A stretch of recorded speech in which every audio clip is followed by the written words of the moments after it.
मेरे भारतवासियों, डॉक्टर दुआ का नमस्कार। एटीवी अहरा में आपका स्वागत है। एटीवी अहरा को सब्सक्राइब कीजिए, लाइक कीजिए, फॉरवर्ड कीजिए, अपना कमेंट भेजिए।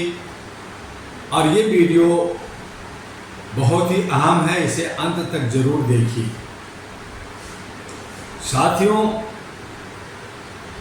2024 का जो लोकतंत्र का पर्व मनाया गया, इसमें जनता हार गई, जनता को हराया गया, लोकतंत्र की हत्या हुई। और मैं यूं कहूं कि दिल के अरमा आंसुओं में बह गए। साहबजादे फिर से पप्पू बन गए। खड़गे जी भी आखिरी पारी हार गए। बाकी सबका भविष्य भी अंधकारमय हो गया। दिल के अरमा आंसुओं में बह गए। देखना है अब किसके बाजुओं में जोर है, लोकतंत्र की बाट लगेगी या संविधान की। कितनी पार्टी, कितने चमचे आंसुओं में बह गए। खानदानी जलवा दिखा रहे थे, नए अच्छे सच्चे की कोई कीमत नहीं थी। जनता बटी, दुर्घटना घटी। आपको पता है कि 751 पार्टियां, 8,563 उम्मीदवार, ऊपर से लाखों में नोटा दबाया गया। अगर उन तमाम वोटों को कैलकुलेट कर लें, जोड़ लें, तो किसकी जीत किसकी हार, इसकी आंकलन आप खुद कर सकते हैं। दूसरी तरफ सारी मशीनरी, सारे नौकरशाह, सारे भ्रष्टाचारी एक तरफ। लो कर लो बात, फिर वही तानाशाह। मेरी मर्जी तेनू क्या, हम करेंगे अपनी मर्जी, तुम कर लो अपनी मर्जी। चुनाव के अंदर इलेक्शन कमीशन कहती है कि 1.5 लाख करोड़ का खर्च हुआ। अप्रत्यक्ष रूप से 3.5 लाख करोड़ का खर्च हुआ। और दूसरी तरफ शेयर मार्केट गिर करके 36 लाख करोड़ निवेशकों का नुकसान हुआ। इस तरह से अगर हम पूरी सिनेरियो को देखें तो 50 लाख करोड़ का 2024 में जनता पे भार पड़ी। और ये भार महंगाई बढ़ाएगा, बेरोजगारी बढ़ाएगा। शिक्षित लोग बेरोजगार होंगे। कहां गया बेरोजगारी का मुद्दा, कहां गया बहुत सारे और मुद्दे जो जनता से जुड़ी हुई थी, सैनिकों के साथ जुड़ी हुई थी, किसानों के साथ जुड़ी हुई थी। इन तमाम मुद्दों को धक्का बता करके बीजेपी को, जहां मैं हराने के लिए मूवमेंट चला रहा था 2023 से, मैं कमोबेश अपने उद्देश्य में कामयाब रहा। बीजेपी को 272 से नीचे लाया। यही मेरा उद्देश्य था कि बीजेपी को 272 नहीं छूने देंगे। मैंने बहुत पहले मेरे तमाम वीडियो को देखिए कि मैंने कहा था कि बीजेपी 240 से नीचे रहेगी। 240 अगर मिल गया तो बीजेपी सरकार बना लेगी। 240 बीजेपी को मिला है। गठबंधन मिलकर करके 291, 92, तोड़ और फोड़, बहुत सारे लोमड़ी लोग, बहुत सारे गद्दार लोग उनको साथ देने के लिए तत्पर हैं, क्योंकि उन्हें मलाई चाहिए, उनको गद्दी चाहिए, उनको कुर्सी चाहिए। कमोबेश बीजेपी की हार हुई। और मैं ये कहूं कि नैतिकता के आधार पे मोदी जी हार गए। पहले चरण में 5,000 वोट से पीछे थे और पीछे रहे। और बीच में सर्वर डाउन कर दिया गया, बंद कर दिया गया, चुनाव रोक दिया गया और अचानक अंत में 1.5 लाख वोटों से मोदी जी को जीत घोषित किया गया। बनारस से मोदी जी हार चुके, आप जीत कह सकते हैं, लेकिन मैं कहता हूं कि मोदी जी की हार हुई है और अगर उनमें नैतिकता बची है तो उन्हें इस्तीफा दे देना चाहिए।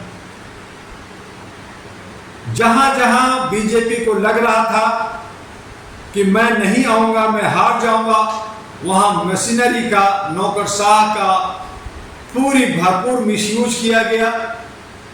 साउथ इंडिया में जहां बीजेपी का सुपड़ा साफ होने जा रहा था, वहां केरला, तमिलनाडु, आंध्र, तेलंगाना, कर्नाटका में बीजेपी आती है। इससे ही साबित हो जाता है कि कहीं न कहीं लोचा गड़बड़ झाला हुआ। दूसरी तरफ दिल्ली में 7 में 3 सीट बीजेपी हार रही थी।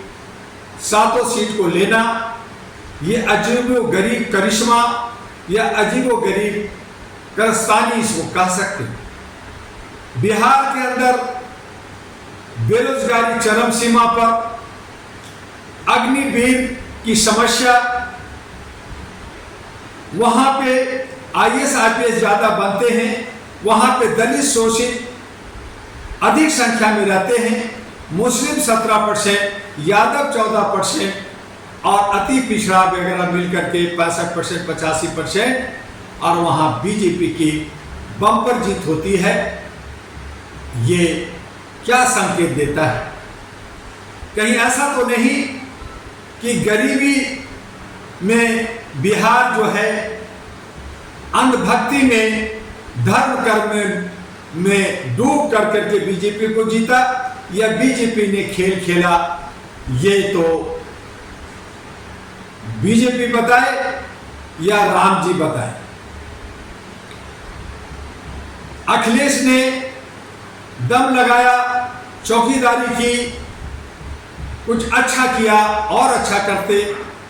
बाकी राज्यों में जहां इंडिया गठबंधन अपने आप को जीत में जश्न मना रही थी, सिर्फ अपने भाषण दे रहे थे। खड़गे साहब ने साउथ इंडिया में कोई प्रचार प्रसार नहीं किया, हिंदी भाषी क्षेत्र में घूमते रहे।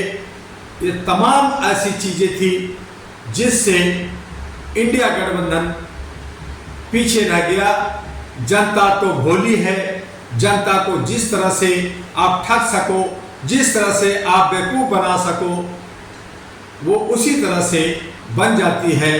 तो जनता को हम दोष नहीं दे सकते, लेकिन मैंने बार बार कहा कि ये एनडीए हो चाहे इंडिया, सब एक ही थाली के चट्टे बट्टे हैं, एक ही हवा में नहाने वाले लोग हैं। ये सब राजघराने से और देश को लूटने के लिए सिर्फ ये काम करते हैं। मैंने बार बार कहा था कि ऐ बहुसंख्यक, तुम कहते हो कि मेरी सरकार सत्ता होनी चाहिए, मेरी भागीदारी चाहिए, मेरी हिस्सेदारी चाहिए, तो तुम 751 पार्टियों में और 8,563 उम्मीदवारों में मैं क्यों बटा? क्या आप सब मिल कर करके 543 उम्मीदवार का लिस्ट नहीं बना सकते? क्या आपके पास अच्छे सच्चे नए चेहरे, पढ़े लिखे लोग, बुद्धिजीवी लोग, सामाजिक कार्यकर्ता, देशभक्त 543 नहीं थे कि आपने 751 पार्टियों में और 8,563 उम्मीदवारी में बट करके और नोटा में बट कर करके आप बिखर गए, टुकड़े टुकड़े बट गए। अगर आप उन तमाम को जोड़ें तो आप जीत रहे हैं, आप जीत गए हैं और कहीं ना कहीं एनडीए और इंडिया दोनों हारी हैं। तो ये सारे सबक हमेशा आपको मिलता है, हर बार 5 साल में आपको मौका मिलता है, लेकिन बहुत संख्यक का जो घर है वो जंतर मंतर है। धरना प्रदर्शन, हो हंगामा, भीड़ भाड़, चंदा उगाही और बड़े बड़े अपने आप को कहते हैं कि मैं बहुत संख्या का लीडर हूं, वही मायावती हीरो से जीरो हो गई। अब मायावती बहुत संख्या के लीडर नहीं, अब वो सामंतवादी का, तानाशाह का, स्वर्णों का नेता हो गए। हमारे अजीत साथी अकेला लड़ता रहा, जूझता रहा। चंद्रशेखर रावण, जिसे मैंने आजाद का उपाधि दिया, बड़ी हिम्मत के साथ लड़ा नगीना से और वो भारी मतों से जीता। मैं उसे मुबारकबाद, दिली मुबारकबाद देता हूं और मैं आशा करता हूं कि आने वाले वक्त में चंद्रशेखर आजाद बहुत संख्यक का लीडर बनेगा। जो बाकी लोग बाम से DS4 और न जाने क्या क्या बना बना करके घूमते रहते हैं, वो तमाम लोग सिर्फ चंदा उगाही और जनता को बेवकूफ बना करके लूटा है। बहुत संख्यकों में एका नहीं बना सका, बहुत संख्यकों से अच्छे लीडर नहीं बना सका। इन तमाम को सबक मिला है। आज भी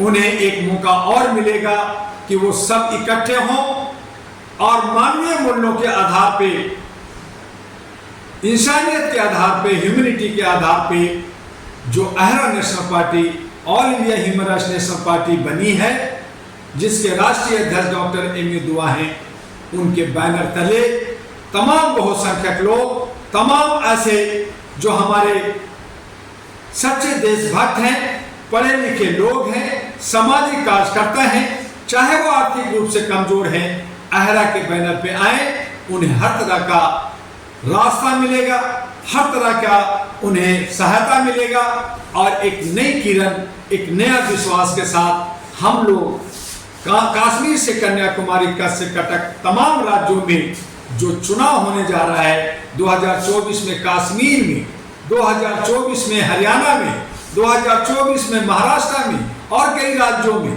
25 में, 26 में लगातार चुनाव है।